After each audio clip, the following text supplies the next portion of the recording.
日豬老大同埋毛小弟喺床上瞓覺，然後心裏想要捉住熊貓警察，但係可惜嘅係，佢哋講着講着，熊貓警察啱啱好聽到，就把佢捉住咗啊！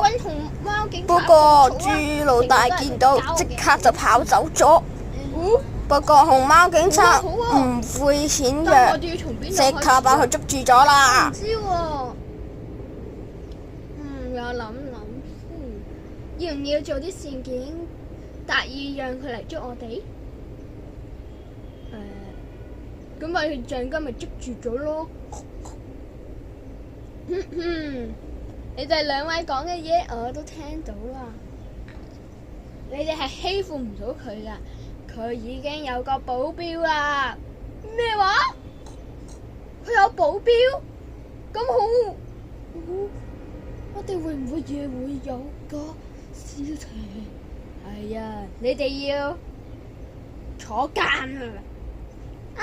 唔好上，我唔要啊！豬老大都怪你，講話講太大聲啦！仲考起我嘅？捉你吧！